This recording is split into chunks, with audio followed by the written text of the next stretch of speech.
I'm excited to welcome you to the absolute best explanation of the CSS display property you'll find anywhere on YouTube. In this video, I use interactive animations to explain the theory, covering everything you need to know in detail, as well as a step-by-step walkthrough of its application in a real-world web application. So let's jump in.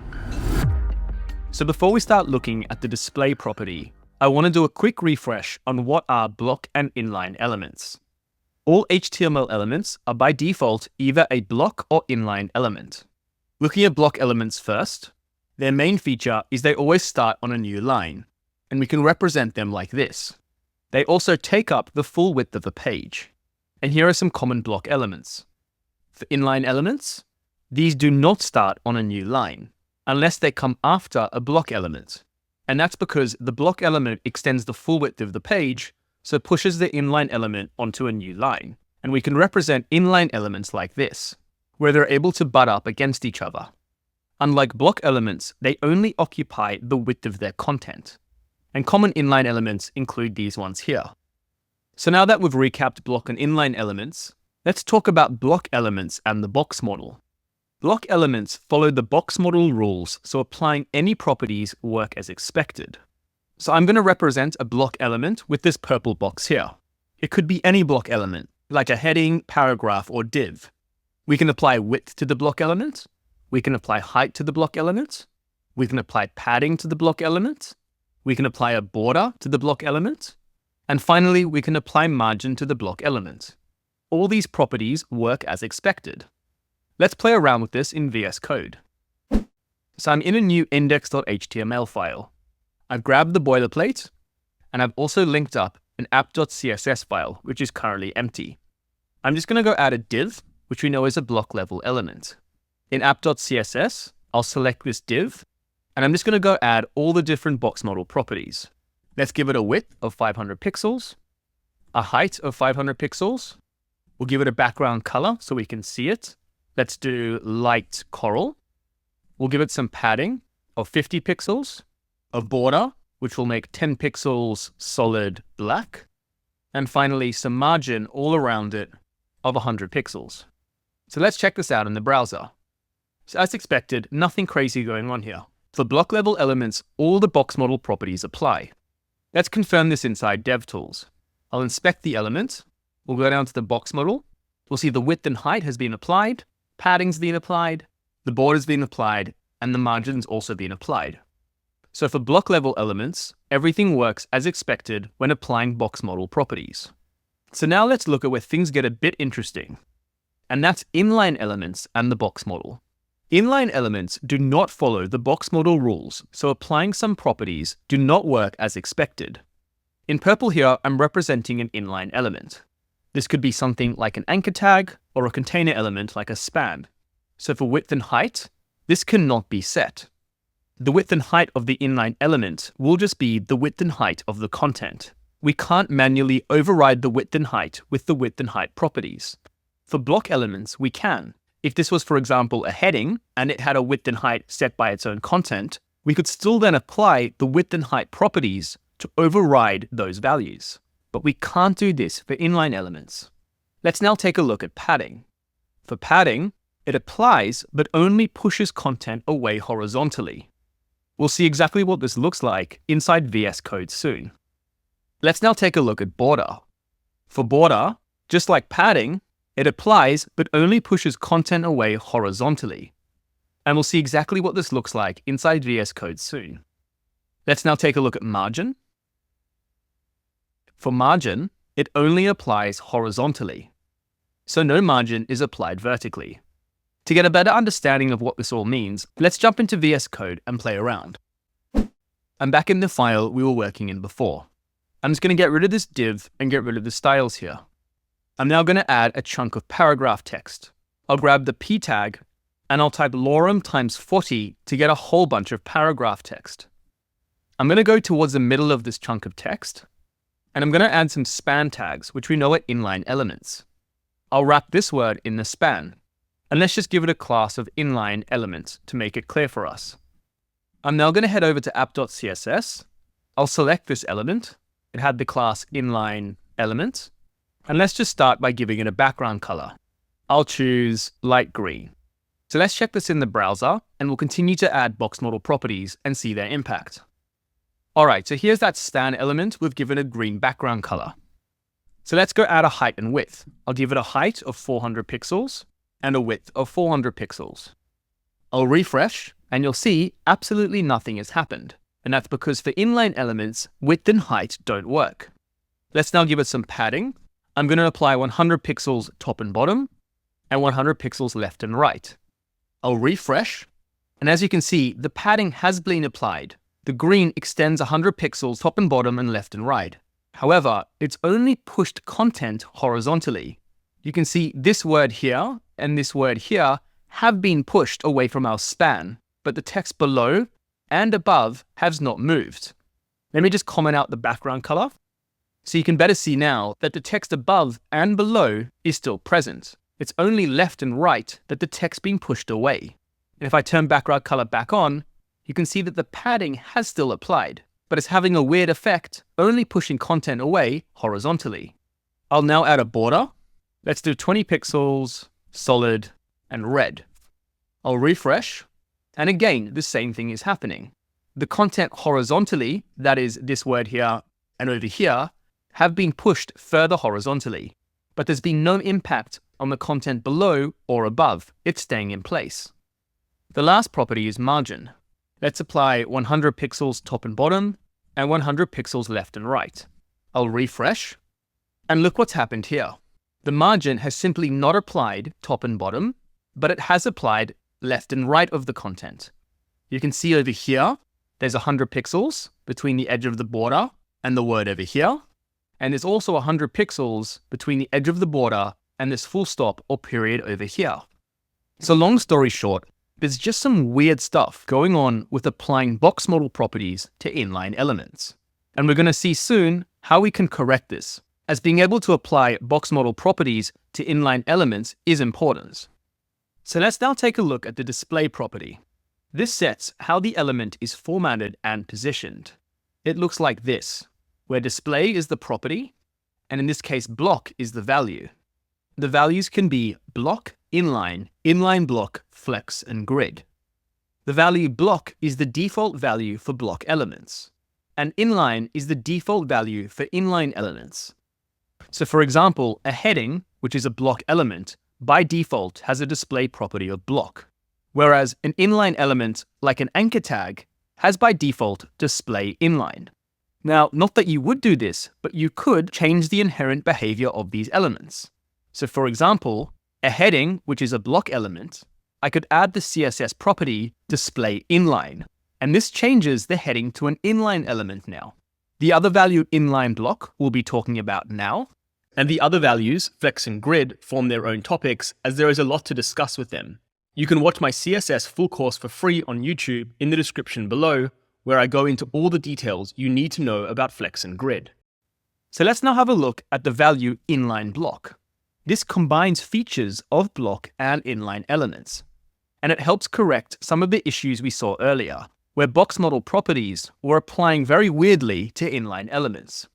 To understand Inline-Block, let's quickly recap how CSS box model properties apply to block and inline elements. For block elements, the CSS property is displayed block, which again is just default for block elements. Block elements start on a new line, and they take up the full width of the page.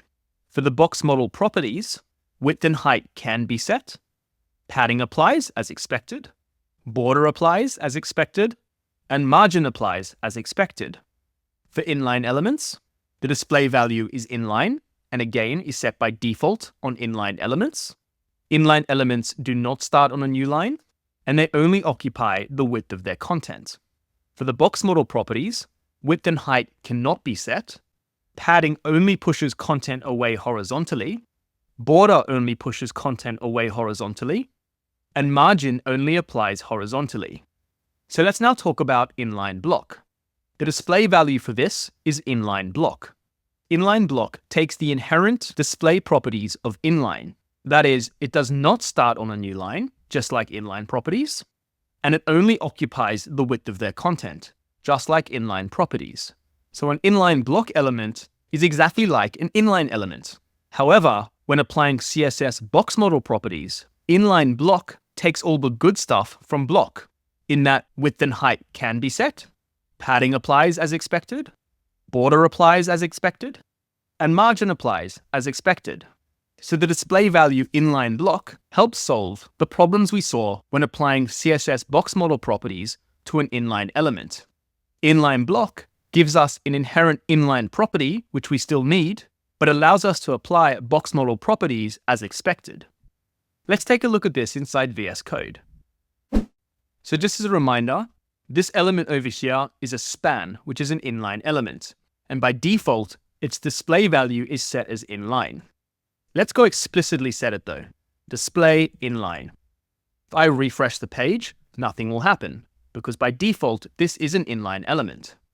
Let's now change it to block. I'll refresh, and you can see that this inline element, the span, has now been overridden and becomes a block element, where all these properties are applying as expected. That is, it has height and width set, padding set, border set, and margin set. So it's behaving exactly like a block level element. Also note that just like a block level element, the element starts on a new line. And because of this, we don't see any other text from the paragraph before it or after it. It's on its own line. Let's now change this to Inline-Block. I'll refresh and watch what happens. So all the box model properties still apply as if it were a block element. That is, it has height and width, it has padding, it has border, and it has a margin. But the big difference now is that it's still inherently behaving like an inline element. That is, it is not starting on a new line. You can see we have text to the left and right of it, because with inline elements, they don't start on a new line. You can have other content surrounding it. So Inline-Block fixes the issues we saw earlier. We're able to apply CSS box model properties, but the element still inherently behaves like an inline element, where other content can appear to the left and right of it, because it doesn't start on a new line. So let's now talk about how we use Inline-Block elements by looking at some guidance. It is common to apply Inline-Block to inline elements so they can flow inline, but all box properties can be applied. When I say flow inline, all I mean is that they can go next to each other. And for box properties, we're specifically talking about padding, border, and margin. Looking at this web page as an example, these buttons over here are anchor tags, which are inline because they're appearing next to each other, but also have box model properties applied, like padding and margin. Another example is this text over here in the heading. We'd use Inline-Block on a span when applying padding and when margin is needed. So the word focus over here would be wrapped inside a span element so that we could apply things like padding, background color, border, etc. So it's important that the span element remains inline so that it appears next to the word revenue, but we still need to apply those box model properties. So as a general rule of thumb, we're usually applying Inline-Block to most inline elements on our web page. Now, before we finish up, I want to talk about something called replaced inline elements.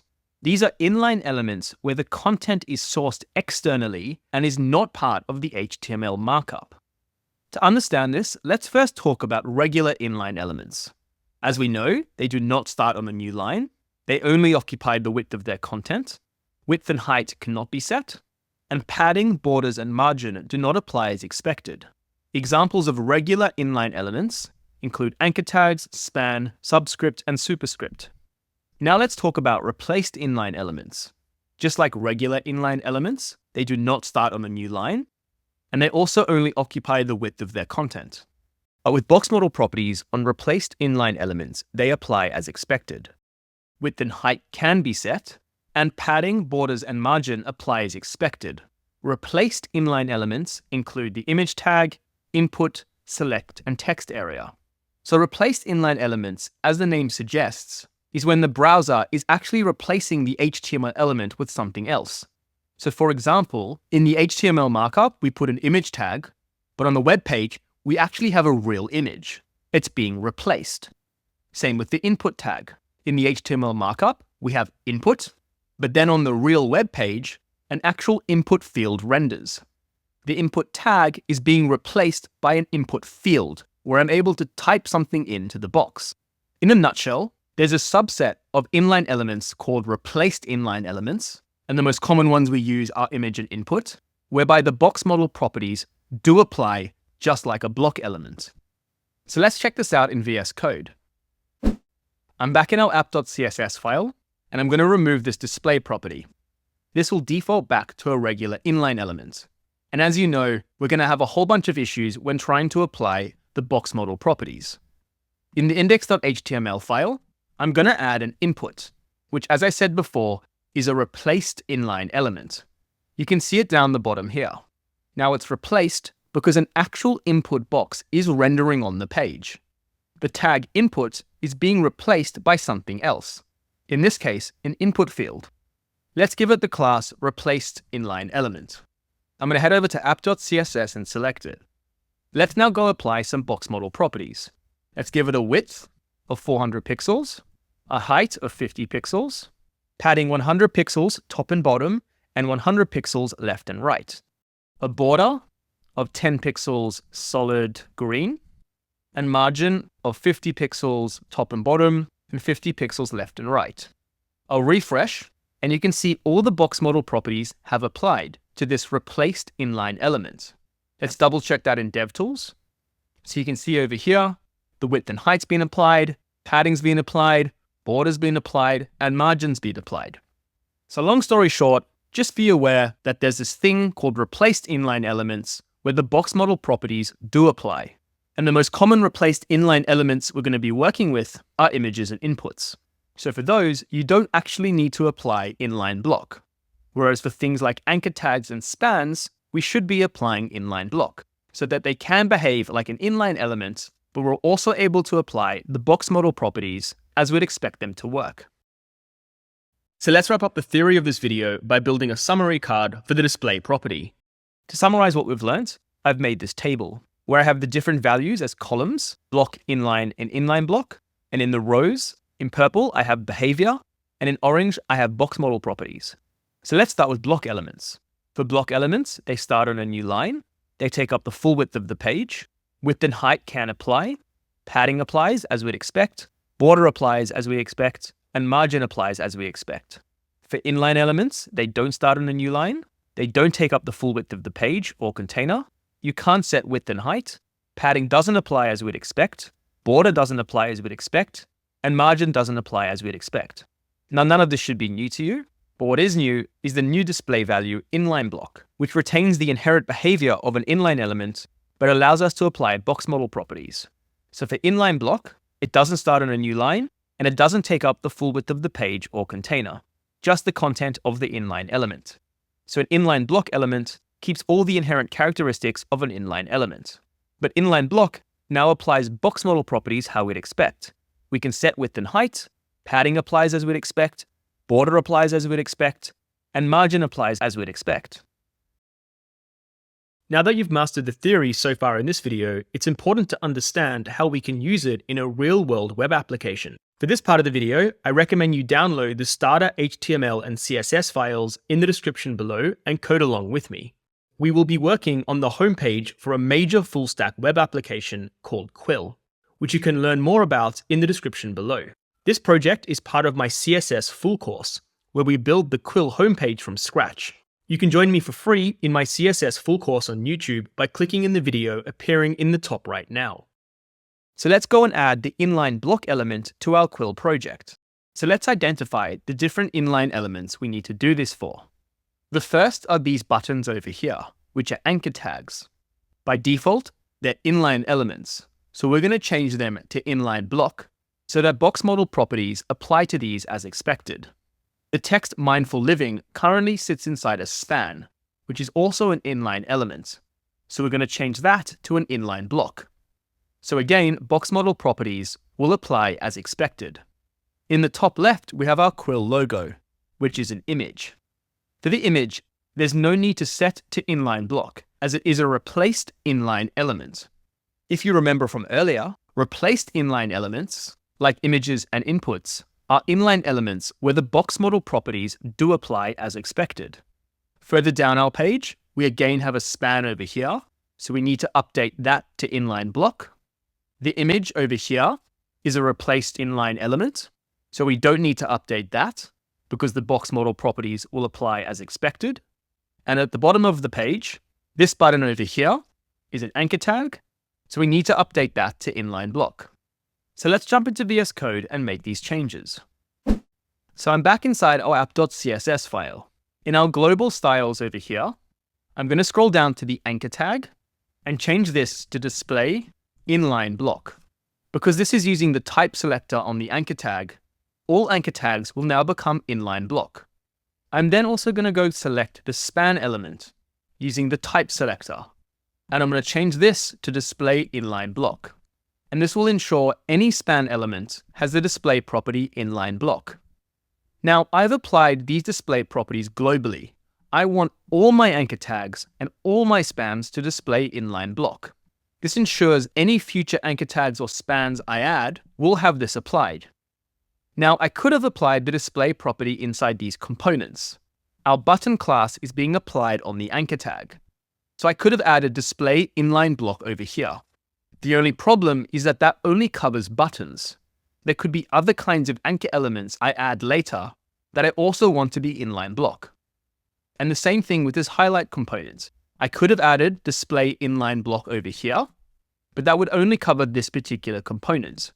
Whereas what I want is to globally apply Inline-Block to my spans and anchor elements. So it covers me for all future cases, where I might add another specific span component later on. So let's check this out in the browser. Now, before I refresh to show the impact of changing our inline elements to Inline-Block, I want to highlight some issues we were having earlier on in this project. The most obvious one is because the box model properties do not apply to inline elements, that is, these anchor tags over here, they're kind of overlapping. So that's what this issue has been caused by, these being inline elements. And you can see the same thing over here. I'm going to refresh the browser now, where we'll see the impact of changing these to Inline-Block. Beautiful. Finally, we've fixed this issue. The buttons no longer overlap. The box model properties are being applied as expected. Now, with the highlight, the change here is quite subtle, but something is happening. I'm going to comment this out to go back to this span being an inline element. Now, if you remember, for inline elements, box model properties apply quite funny, where for padding, it is applied, but only pushes content away horizontally. So the word to and a are pushed further away. But for top and bottom, any content is not pushed further away. I'm going to uncomment this and refresh. And I want you to pay close attention to the word app. So I'll save and refresh. And although subtle, the word app has now moved down slightly because the padding is now moving content away vertically. So long story short, it's just best practice to apply Inline-Block to your regular inline elements so that box model properties can apply as expected. Now, one thing I want to clarify before we finish up, which may cause a bit of confusion, is why these buttons are appearing stacked like this. This is block level behavior, not inline element behavior. And by changing to Inline-Block, if you remember, it preserves the inline nature of the element. So they should appear next to each other. Now, the reason is because of how it lives in our HTML. Inside our HTML, these anchor tags, the inline elements, are being wrapped by list items inside an unordered list. A list item is a block level element. So the block level element is what's causing the buttons to be on their own line. Whether the anchor tag is display Inline-Block or its default of inline doesn't make a difference. The fact that it's in a list item is what's causing this to happen. I just wanted to highlight that changing it to Inline-Block is not causing the behavior of its stacking. It's just how we've structured it in the HTML.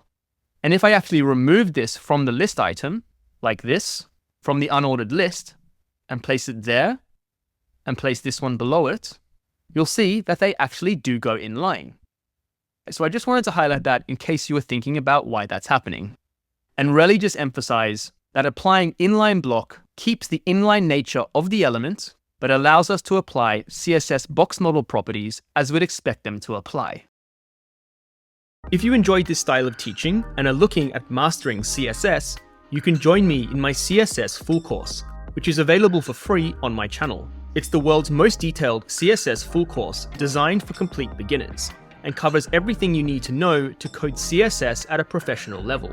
In the course, you'll experience the same high-quality teaching and build the Quill homepage from scratch. Join me today, and also make sure to subscribe to my channel to stay in the loop with new releases. See you in the CSS full course.